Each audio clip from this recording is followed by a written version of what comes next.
Welcome back to Fueling the Flame podcast. I am your host, Ashley. This is the energy overview for the month of June, a mixture of tarot, astrology, and prophecy. Last month, we started off the eclipse season, and we are continuing that theme with another great, powerful eclipse in the sign of Gemini. Before we go into that energy, I wanted to talk about the two tarot cards that came up for this month. The Three of Swords and the Five of Swords. So overall, I feel like this is the energy of people letting go, seeing through the BS and just moving forward, leaving the old behind. Now, we have been talking about this for a while with the prophetic readings, and with last month's energy, one of the main messages that was coming up was about apologies, either people coming to you and apologizing about something that they could have said, or some form of apology about something, or either you could have been the one that was giving out apologies.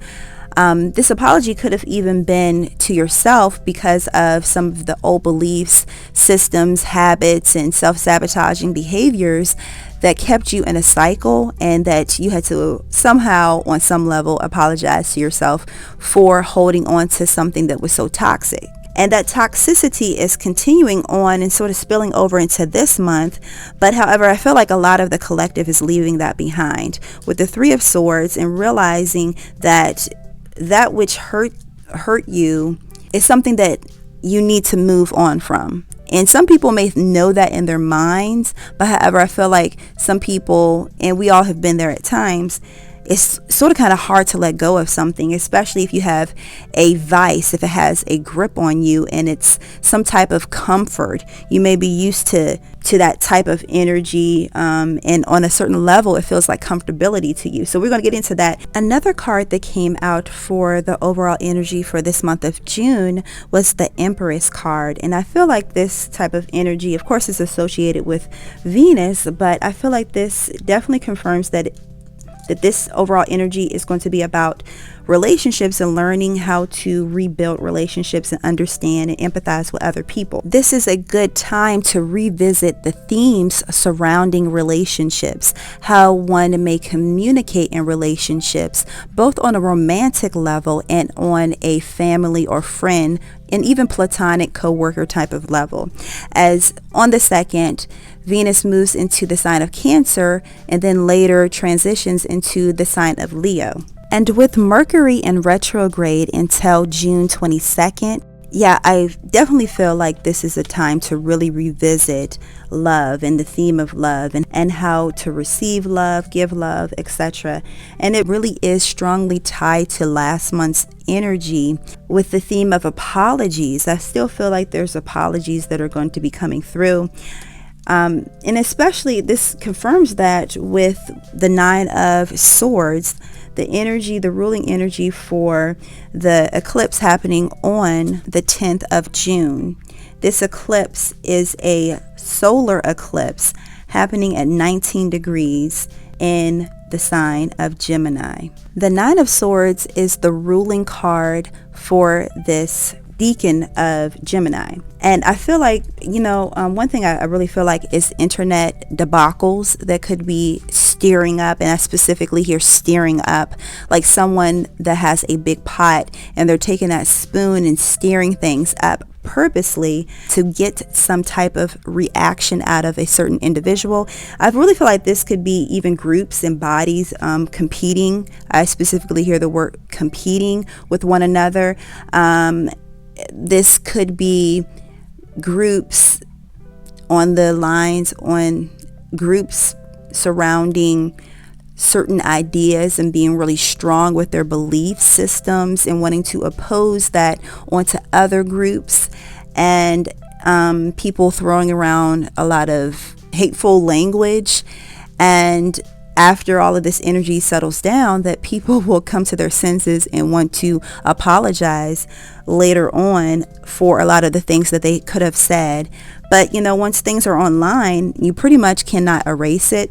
I feel like this is a lot of online activity. If someone have a love interest, the love interest, either you or that love interest could be watching someone online and feeling very distressed. And even paired with the Three of Swords, they could even feel like they lost something valuable, or that they feel like they are not worthy. This feels like someone that does not feel worthy, and it could be very strong around this eclipse, around this hitting a high note on this eclipse in Gemini on the 10th. Another thing about with that 10th, that's about a complete cycle, like a completion of a cycle and a rebirth or a new beginning that is birthing out of this pain. I also hear hunger pains, like someone that is really hungry for a new opportunity, really hungry for love. I hear love deprived. Someone could be wanting to free themselves from a certain contractual agreement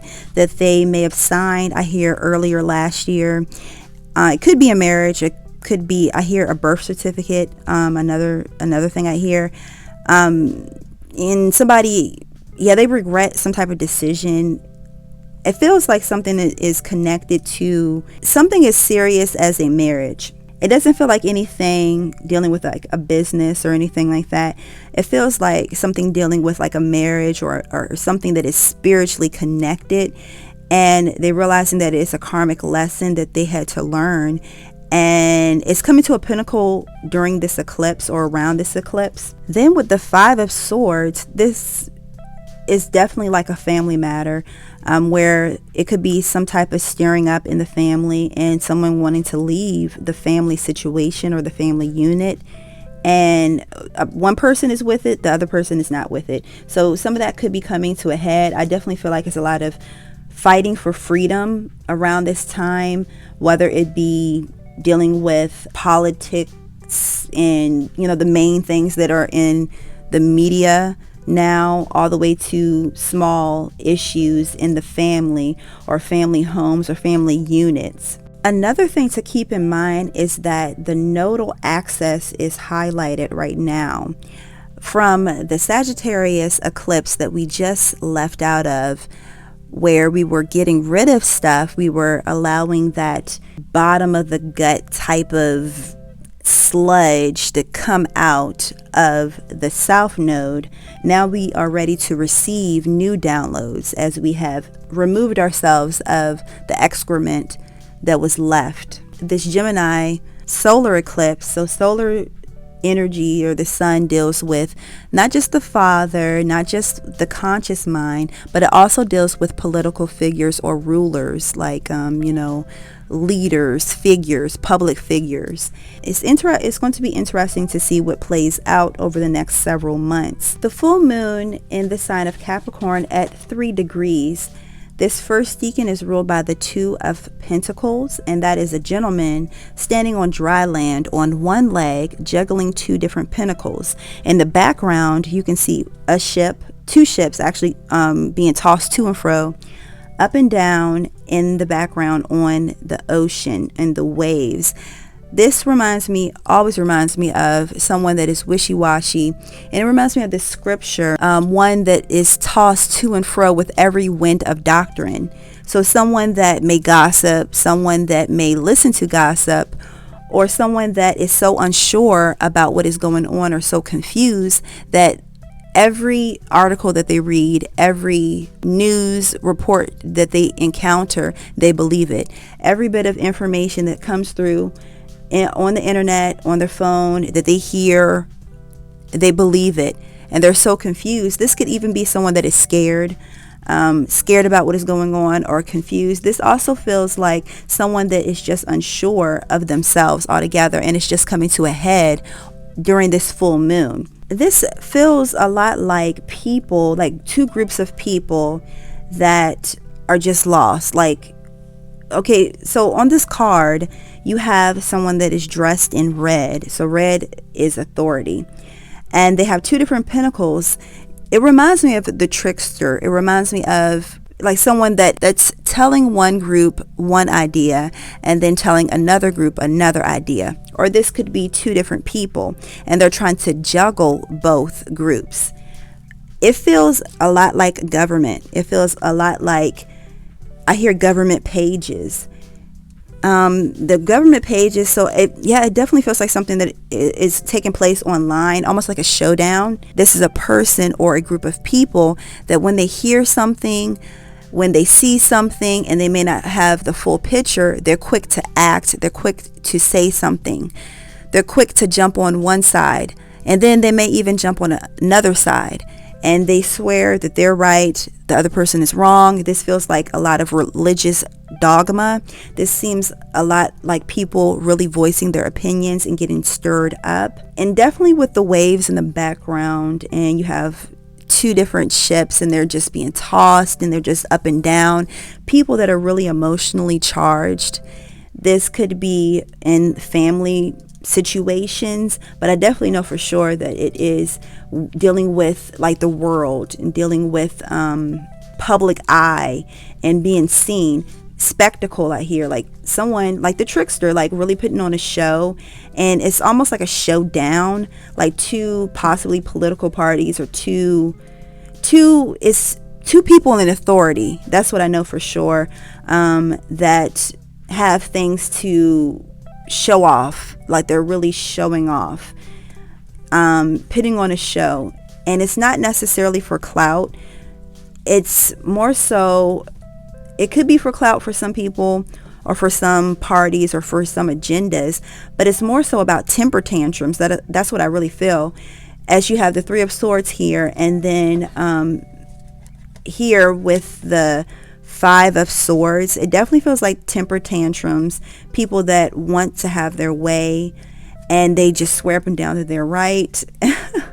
And that's a lot of the stuff that's being, still in the process of being excreted out, as Sagittarius is in the South Node.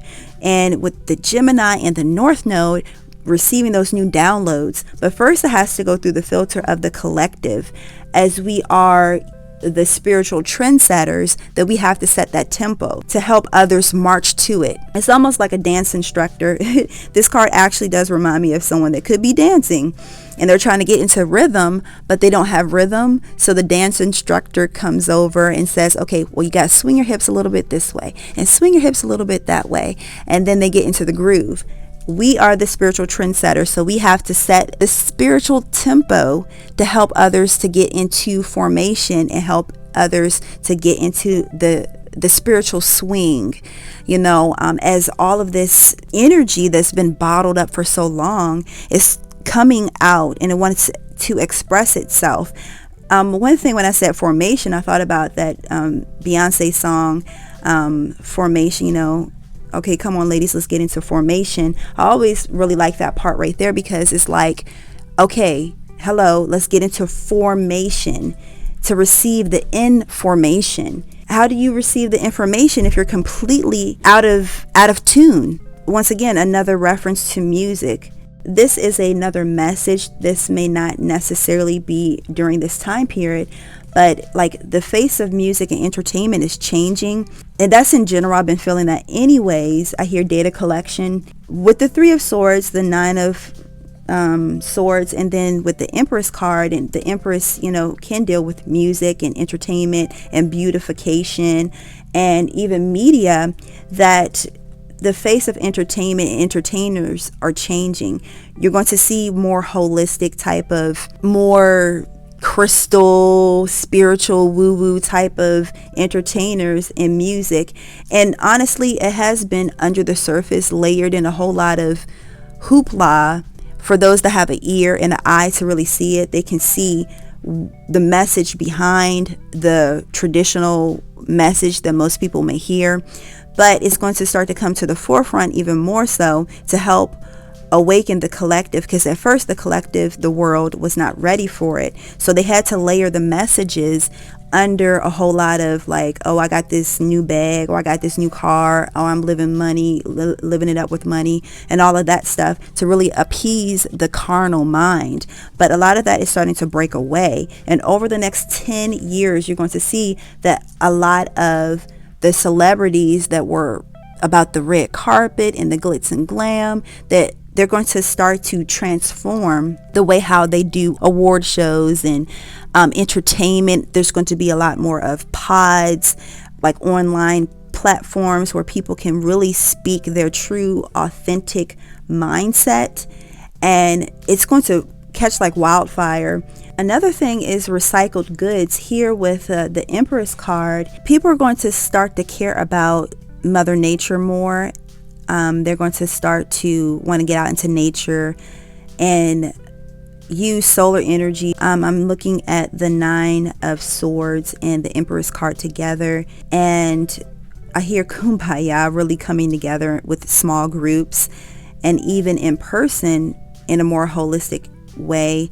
They're going to start to recycle more, wearing recycled and reused pieces. You know how thrifting and boho came back for a while, that type of stuff. Reused, upcycle as they call it, type of fashion, and people really utilizing the natural resources to their advantage because they know that the wave is coming through.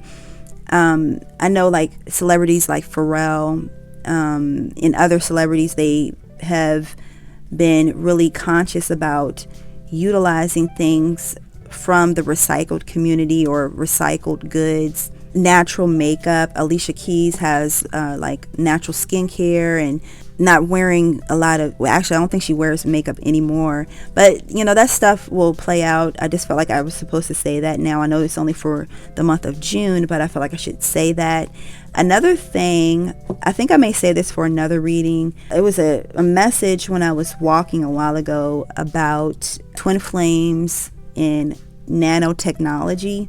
I will say that for another podcast episode, and go into depth with that, especially as I look once again with the Empress card, the 9 of Swords, and then with the 3 of Swords, but this time reversed, that the nanotechnology and divine partners, soulmates, soul connections, especially with twin flames and kingdom spouses, you know, all those type of individuals that are part of the collective but represent the masculine and the feminine, as they represent the left brain and the right brain, and the synopsises that connect the two.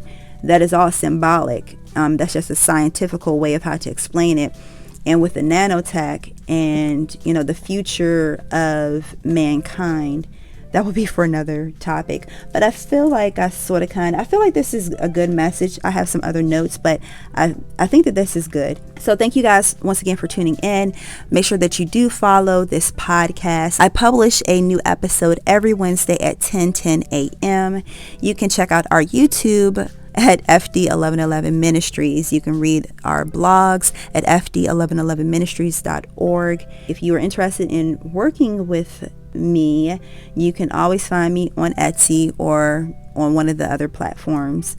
If you're interested in forming a healthy daily spiritual practice, you may be interested in the Angel Lunar Planner.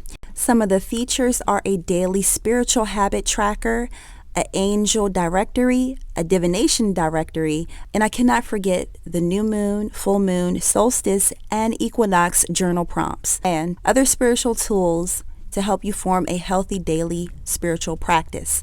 You can find the Angel Lunar Planner on Amazon. Another wonderful resource is the Ascended Bible Divine Guidance Cards. These are divination and devotional tools that you can use daily to pair with the Angel Lunar Planner. You can find that listed on Etsy or either on our website. So you guys, I'll talk to you next time. This is Ashley for Fueling the Flame podcast, and I'll see you next Wednesday.